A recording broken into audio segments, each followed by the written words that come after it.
At the ripe age of 71, you'd reckon I'd settled into a quiet life, what with George constantly off rubbing elbows with the bigwigs and me, Margaret, keeping the home fires burning.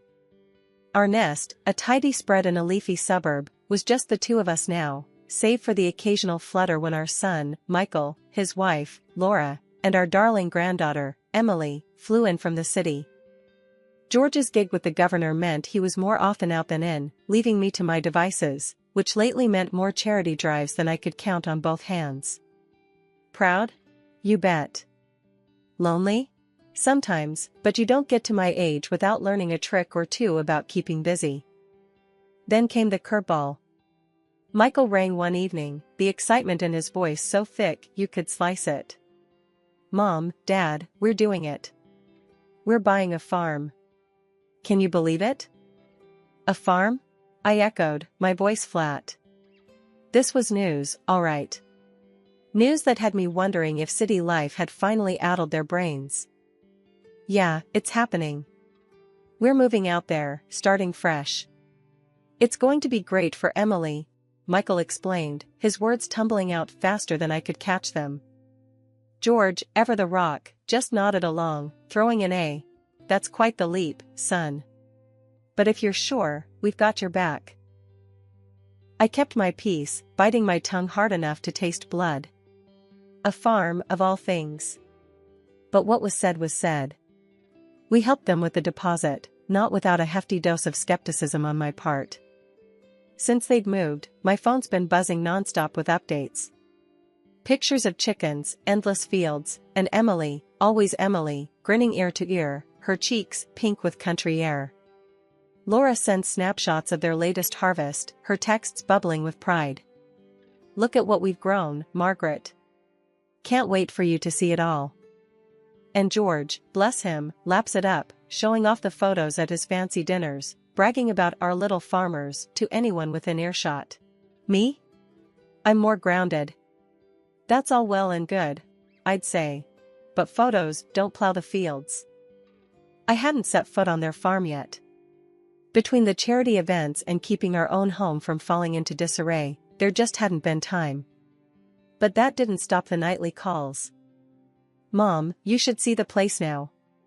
It's incredible, Michael would start, his voice a mix of exhaustion and exhilaration. I'm sure it is, I'd reply, keeping it short, not wanting to dampen his spirit with my reservations. George, catching me after one such call, laid it out plain. Margaret, we should visit. See it for ourselves. It's important to Michael. I sighed, the weight of his words settling on my shoulders. All right, but I'm not sugarcoating my thoughts. If they're in over their heads, they need to hear it.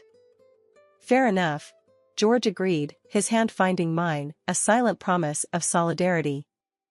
So, we marked the calendar, a visit to the farm looming over us like a storm cloud. I couldn't shake the feeling that what awaited us was more than just fresh produce and country air. One afternoon, I started feeling a bit off. Nothing specific, just not my usual self. George noticed right away. Margaret, you're looking a bit pale. Maybe we should get you checked out, he said, his brow furrowed with worry. I brushed off his concern with a wave of my hand. It's probably just the change in weather. I'll be fine. But George wouldn't have any of it. The next thing I knew, we were sitting in the doctor's office, waiting for some answers. The doctor, a young man with a reassuring smile, told us it wasn't anything serious, but I needed to avoid being alone for long stretches and should spend more time outdoors. Fresh air and company will do you good, he advised. The timing couldn't have been worse. George was due to leave on one of his lengthy business trips. He looked at me, his mind racing for solutions. What about staying with Michael and Laura on the farm? It's peaceful, and you won't be alone. The farm. Just the thought of it made me uneasy, though I couldn't pinpoint why. I'm not sure that's a good idea, I muttered, more to myself than to George. But George, ever the problem solver, was persistent. It's perfect. Fresh air, family, and you won't be by yourself. I'll talk to Michael. I had a long heart-to-heart with Michael over the phone. It wasn't easy. "Mom, are you sure about this? We'd love to have you, but we know how much you value your space and routine," he said, sounding hesitant. "It's not my first choice, Michael, but your father thinks it's a good idea.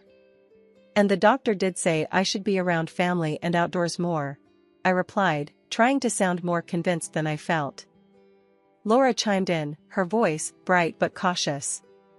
"We can make it work, Margaret. It'll be nice having you with us. Emily will be thrilled." Their willingness to have me over tipped the scales. Despite my reservations, I agreed. "All right, I'll give it a try. But let's make one thing clear, I'm not there to be waited on hand and foot. I'll help out where I can." Packing my bags felt strange, like I was heading off to an uncertain adventure rather than my son's home. George drove me to the farm, trying to keep the mood light. "You'll see, it'll be good for you. And before you know it, I'll be back, and we'll laugh about how worried we were." The farm was buzzing with life the day I arrived, but nobody was more excited to see me than my little granddaughter, Emily. She was all smiles and hugs, her energy infectious. We spent our days roaming the fields, reading stories under the shade of an old oak tree, and playing games that left us both laughing until our sides hurt. Emily clung to me like a shadow, her affection clear as day. It was a grandmother's dream come true, but not everyone was basking in the warmth of our bond. Laura, my daughter-in-law, wasn't too pleased with how things were turning out. It was like a cloud had settled over the house, and you could cut the tension with a knife. Every time Emily chose to spend time with me over helping her mom with chores, Laura's frown deepened, her displeasure barely concealed. Feeling the strain, I figured I'd lend a hand around the house, hoping to ease some of the tension. "Laura, let me help you with dinner tonight," I offered one afternoon, trying to bridge the gap between us. Laura looked at me, her expression a mix of surprise and something else I couldn't quite place. "Sure, if you think you can handle it.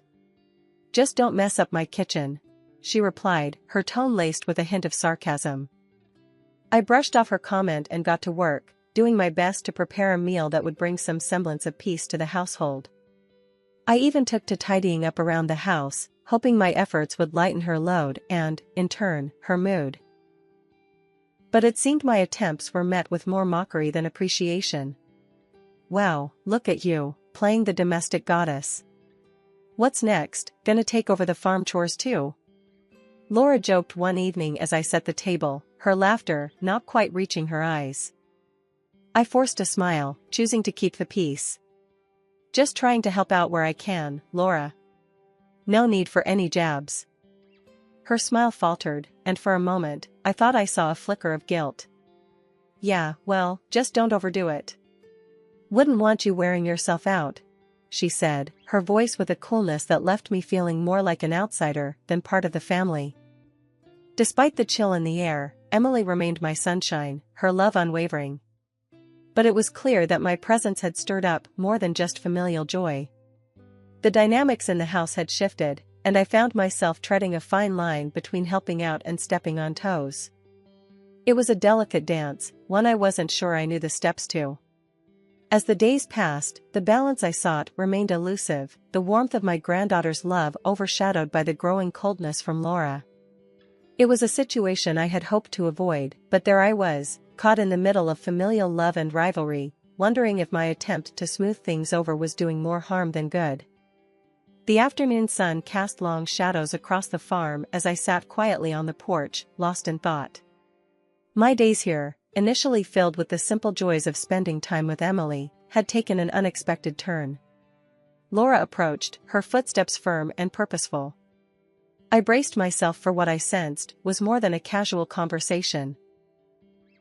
"Margaret, we need to talk," Laura began, her tone firm, leaving no room for the usual pleasantries. She took a seat opposite me, her posture rigid. "Of course, Laura. What's on your mind?" I asked, trying to keep my voice even, despite the tension. "It's about the work around here, and your contribution," she said, her eyes not quite meeting mine. "You've been great with Emily, and we appreciate that, But there's a lot more to be done. This isn't a holiday. We're running a farm here. I felt a pang of hurt. I understand that, Laura. I've been trying to help out as much as I can.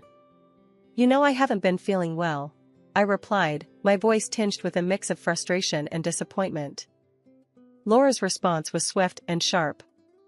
Feeling unwell? We all have our burdens, Margaret. But we still need to do our part. It's not fair to the rest of us if you're not contributing. Her words stung, and I struggled to find a response. Before I could gather my thoughts, Michael joined us, his expression serious. Mom, Laura's right. We're all stretched thin as it is. We were hoping you'd understand the situation and help out more, Michael added, siding with Laura.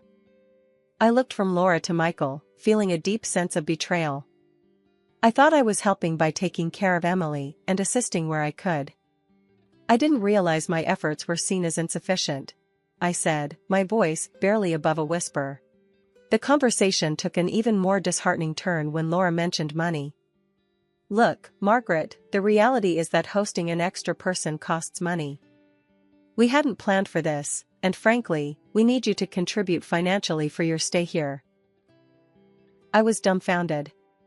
Contribute financially? I came here to be with family, not to be charged for my visit. I don't have any money with me. George handles our finances, I explained, feeling a mix of anger and disbelief. Michael chimed in, his tone apologetic yet firm. We're not trying to be harsh, Mom, but the farm isn't doing as well as we'd hoped. We're just asking for a little help to cover the extra expenses. It's only fair. The word fair echoed in my mind. Fair? Was it fair to ask me, still not fully recovered and invited as family, to pay for my presence? Seeing my hesitation, Laura offered a cold compromise. If money is an issue, there are plenty of chores that need doing. You can earn your keep that way. It's only fair, considering. The conversation left me reeling. My son and daughter-in-law's demands felt like a slap in the face, a harsh reminder that my place in this family was not as secure as I had thought. After Laura laid her demands on me, I stood there, feeling a mix of disbelief and anger boiling inside. I can't believe what I'm hearing, I said, my voice trembling not just from age, but from pure outrage. I came here to be with family, not to be extorted. I'm leaving, first thing tomorrow.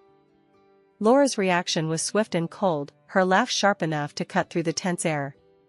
Leaving, are you?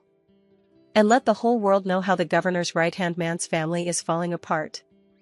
How his wife can't even stand to be with her own son and granddaughter. That should make for a juicy story, don't you think? Her words hit me like a slap. This wasn't just a disagreement, it was outright blackmail. You wouldn't dare, I gasped, the threat hanging heavy between us. Oh, but I would. Think about it, Margaret. Your precious reputation and George's, all dragged through the mud. Is that what you want? Laura's eyes were alight with a dangerous mix of determination and anger. I turned to Michael, desperately hoping for some semblance of support, but his stance was clear. Mom, you know how hard things have been for us. We just need a bit more help, that's all. Laura's right, we can't afford any scandals. I was stunned. My own son, my flesh and blood, siding with this blackmail. So, you're okay with this? Threatening your own mother? I asked, my voice barely a whisper, laden with a mix of heartache and disbelief.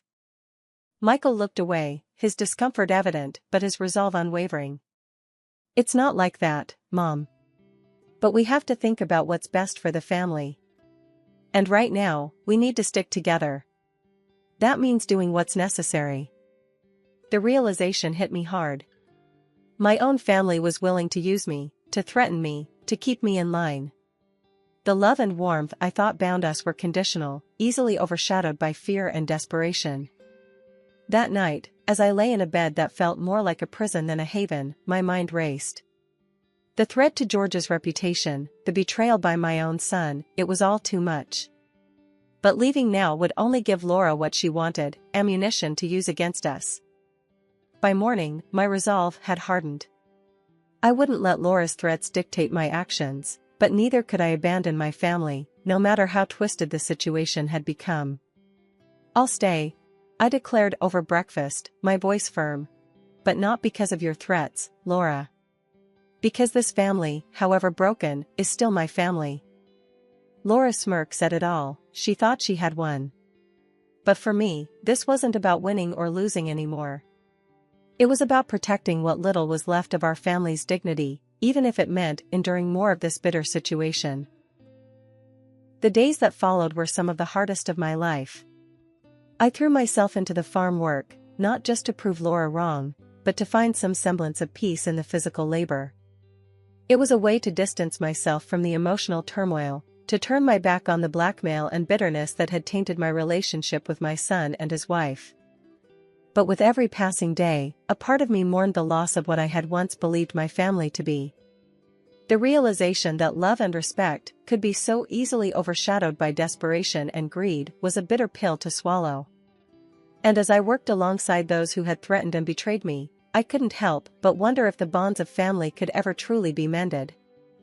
After Laura realized her threats had me cornered, she didn't hold back anymore. It was like living with a drill sergeant. "Margaret, the kitchen won't clean itself, and those clothes won't wash themselves either." She'd bark orders as if I were a new recruit rather than family. Days turned into a cycle of endless chores. My only respite was time spent with Emily, my granddaughter, whose innocence and love were like a beacon of light in a steadily darkening world. But even those moments were fleeting, overshadowed by Laura's relentless demands. Gone were the days of self-care and leisurely shopping trips. My reflection became a stranger, one who looked worn and much older than her years. Fatigue became my constant companion, dragging me down further each day. One evening, mustering the little energy I had left, I tried to reason with Michael. "I can't keep up with this pace. It's too much." "I'm not well," I pleaded, hoping for a sliver of understanding. But empathy was in short supply. "Mom, we're all tired. Laura's just making sure we keep the house running. Try to see it from our side." Michael's response was dismissive, his patience thin. My health continued to spiral. Eating became a chore, and every step was a battle. Laura's realization that her free labor was now incapable of even the most basic tasks finally prompted action, but not out of concern. Fear of accountability for their treatment of me led them to rush me to the clinic when I could barely stand. The doctor's assessment was grim but not surprising. "She needs to be admitted immediately. Her condition is serious," he announced after a thorough examination. Laura's reaction was telling. "Admitted? But we need her at home. Can't she just get some medicine and rest there?" Her concern wasn't for my well-being but for the loss of a helping hand. Michael, finally sensing the gravity of the situation, interjected. "Laura, this is serious. Mom's health comes first." As I lay in the hospital bed, the weight of my situation sank in. Removed from the farm's oppressive atmosphere, I realized how much I had endured and at what cost. Laura's dissatisfaction with my hospitalization, Michael's belated defense, and my own battered health painted a clear picture of how far things had gone awry. In that hospital room, decisions were made. I couldn't return to the farm, not after everything.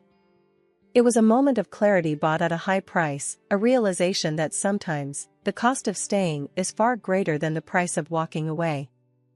George walked into the hospital room, his face a mix of concern and shock. "What happened to you?" he asked, barely recognizing the frail figure before him. I tried to muster a smile, but it was hard. "It's been tough, George. The farm, it wasn't what we thought." George turned to Michael, his voice hard. "Explain, now." Michael shuffled his feet, looking anywhere but at his father.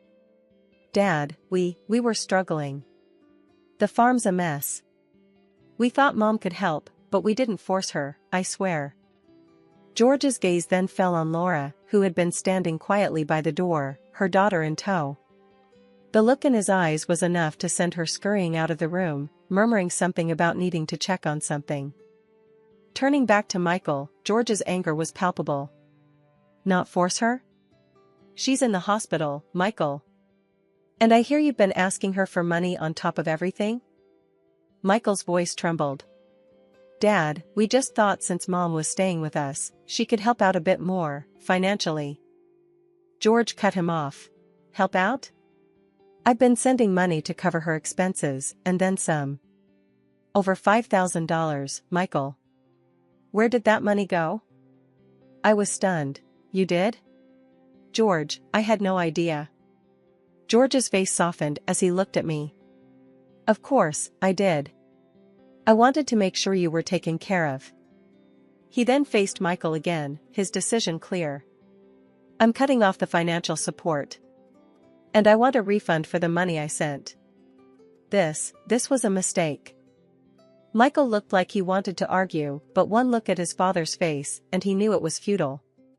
I understand, Dad. George turned back to me, taking my hands gently in his. I'm so sorry, love. This was my idea, thinking it would be good for you. I didn't know it would turn out like this. I could see the pain in his eyes, the guilt he felt for putting me in this situation. It's not your fault, George. You couldn't have known. He leaned down, kissing my hands, a gesture of love and apology. We'll get you out of here soon. Back home, where you belong. His words, his actions, they meant the world to me. Despite everything, George's love was unwavering. I love you, George. We'll get through this. Together. As George and I talked about the future, about going home and leaving the farm behind, I realized that this ordeal had brought us even closer. The hardship had been a test, one that we were passing together. My heart was full, knowing that no matter what, George stood by me, just as I would always stand by him. Recovery was neither swift nor easy, but day by day, I felt my strength returning. The ordeal at the farm, with its trials and tribulations, gradually receded into the background, becoming a distant, albeit painful, memory. Home never felt so welcoming, its familiar walls a sanctuary from the storm I had weathered. It was during one of these quiet mornings, the sunlight streaming through the window, that Michael came to visit. The tension between us was palpable, a silent testament to the rift that had formed. Mom, I don't even know where to start, Michael began, breaking the silence with a voice heavy with remorse. Start with the truth, Michael. It's a good place as any, I replied, setting my cup down, bracing myself for what was to come. He sighed, a deep, soulful sound that spoke volumes. The farm, it's gone. We sold it, but even that wasn't enough to cover the debts. And Laura, she left. Said she couldn't handle it, the poverty, the struggles. She left Emily and me. The news of the farm didn't surprise me, but Laura's departure did. Despite everything, I hadn't expected her to abandon her family. And Emily? I asked, my heart aching for my granddaughter. She's with me. I got a job, a good one, at a trading company. We're getting by, Mom. It's not easy, but we're managing, he explained, and for the first time in a long while, I saw the old Michael in him. Michael, I won't pretend to understand all your choices, but know this, Emily will always have a home with me. And you, we have a lot to work through. Now I can't forgive you, I said. He nodded, relief and gratitude mingling in his expression. Thank you, Mom. That means more than you know. One day, out of the blue, Laura called. I need money to come and see Emily. You can spare some, can't you? Her voice, once so commanding, now carried a hint of desperation. The audacity of her request took me aback. You think you can just walk back into her life after abandoning her? No, Laura. Emily doesn't need a mother like you. That was the last I heard from her. As for me, life has settled into a comfortable pace. My days are filled with little joys and the company of those I love. Emily's visits are the highlight of my weeks, her laughter a constant reminder of the resilience of the human spirit. Despite the trials, I've found contentment. The path wasn't easy, and the scars remain, but looking at Emily, I'm reminded of the hope that tomorrow holds. Forgiveness for Michael is a bridge yet to be crossed, but with time, perhaps we'll get there. For now, I cherish the peace and satisfaction of a life rebuilt, a testament to the enduring strength we possess within.